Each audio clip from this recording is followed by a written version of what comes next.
What's up, everybody? This is the Vehicles of the Valley podcast. My name is Lucas. My name is Isaac. And Josh. And we saw, and we're here to conquer the podcast radio digital waves. We're here to party. We're here to party, and the party is now. So we've got Isaac with us today. Isaac, tell us about yourself. You've been with us for how long now? I've been with Mark Auto Group for about 3 months now. And you work at our Mazda store? Correct. Awesome. Well, so you're still pretty green. What's your first impression about the car business? I love it. Yeah? I get in front of a ton of people, make them happy, build rapport with people I didn't know and could be around before. So, yeah, I love it. Awesome. Well, we appreciate you being here. Of course. Thank you for having me. We do. You never sold cars before? Never, not once. What were you doing before you got in the car business? I was working at somewhat as a mechanic. I was just breaking down catalytic converters.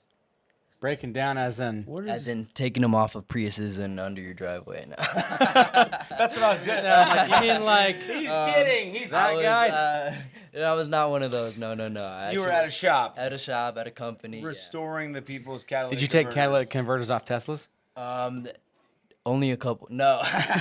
What about Trick the blinker question. fluid? Right. Did you fix that? What was Did you that? fix- on the Teslas that came Yeah, in? You got to be careful. The blinker fluid, when it leaks out, it just doesn't run right. And the combobulator, you know. Yeah, we had a I couple know. of See, those. he knows We had a long couple of business. those We can't come say those in, kind. you know. We can't say that. So Sorry. we're going to talk about something kind of fun today, or maybe not so fun if it's happened to you, but fake pricing. Fake pricing.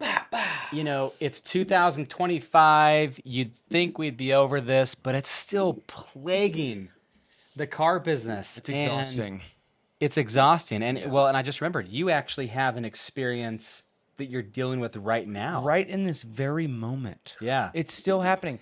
And it's crazy because I don't come to the table and act like, oh, look, I've been in the business. But at some point in the conversation when I'm buying a new car that, you know, I can't We're talking buy about you buying a car personally. personally. Yeah, okay. So you went to a different dealership. Yeah, it was a different manufacturer that, you know, Mark Auto Group doesn't have yet. You know? Like that. And I let them know at some point in the conversation, like, hey, you know, just not to toot my own horn, but I'm kind of a big deal. I'm a general sales manager, so I know the deal. You know where I'm at. You know what I'm trying to accomplish. Let's not have any funny business. Can we agree on that? Oh, yeah, sure, no problem.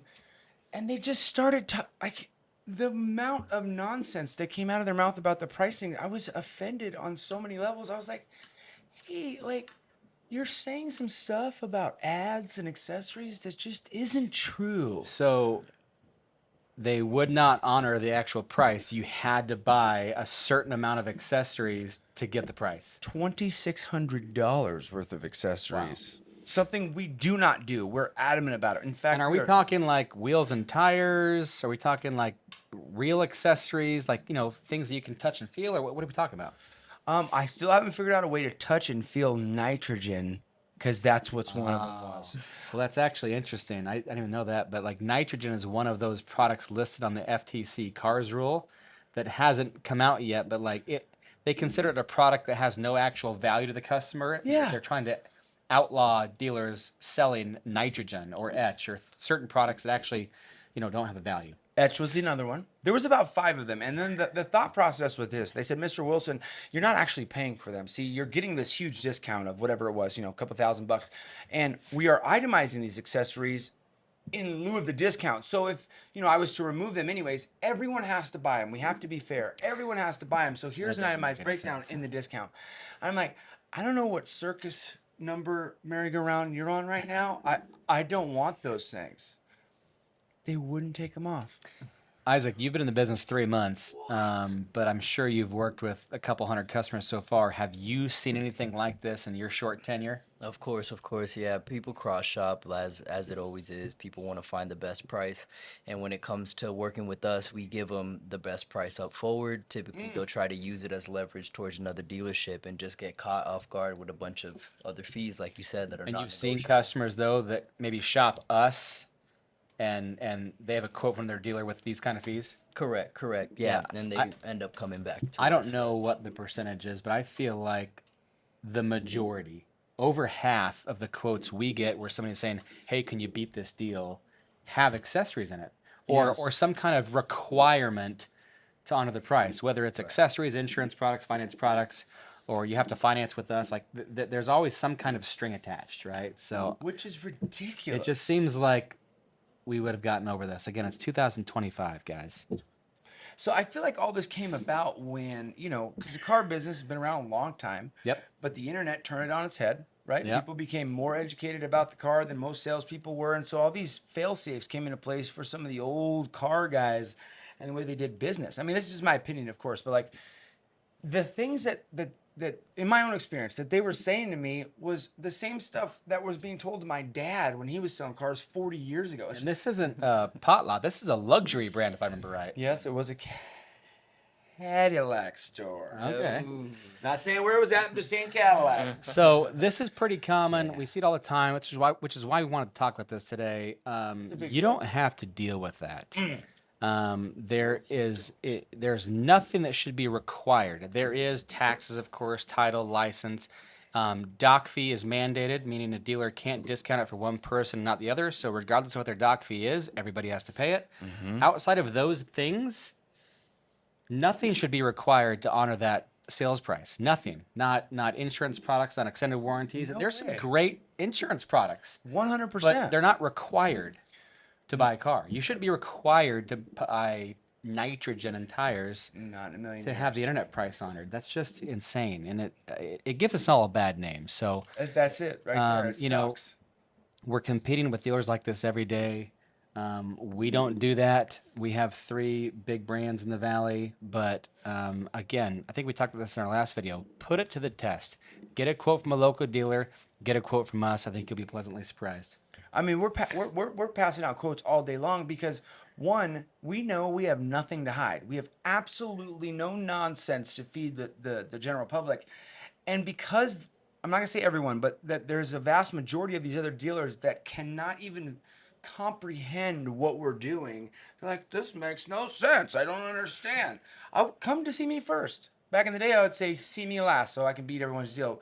Come and see me first. Well, and they struggle, right, with volume. And it's the definition of insanity. They're doing the same thing over and over again, expecting a different result, and then wondering why they're not on top and why they're not beating their competitor.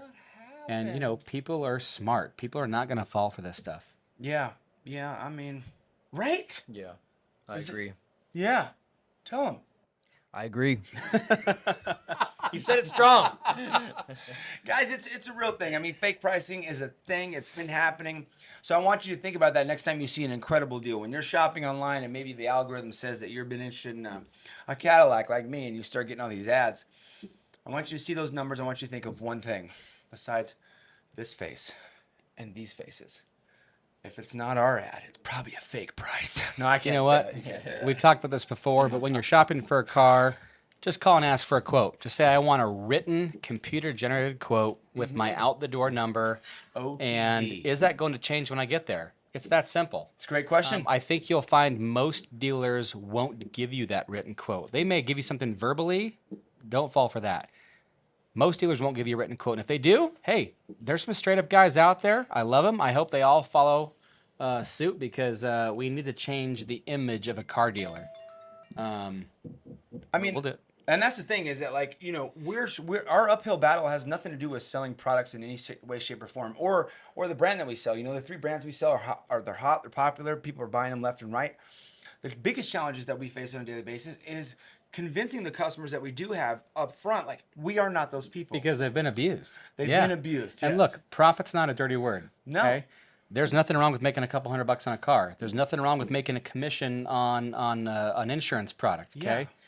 that's fine, but nothing should be required, and everything should be priced reasonably and fairly. Yeah. And I think everybody would agree with that. I would rather pay, profit to somebody for an excellent experience. Yeah, that you hit it right on the head. Like I mean, we all have examples from other industries, whether it's a house, a hotel, or whatever, where yeah, of course you pay $1,000 a night at the Ritz, but you get what you pay for, yeah, right?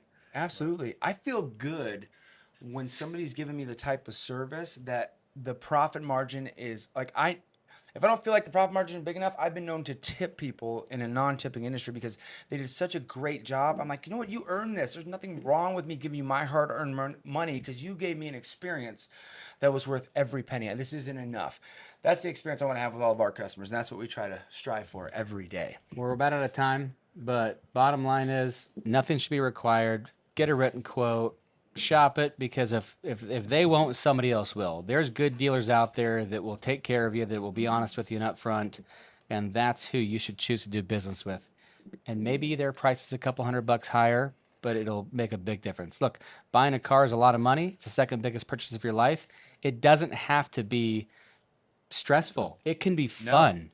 Buying a house is fun. Buying a car can be fun. Absolutely. And it should be if you do business with the right people. So check us out. Come on.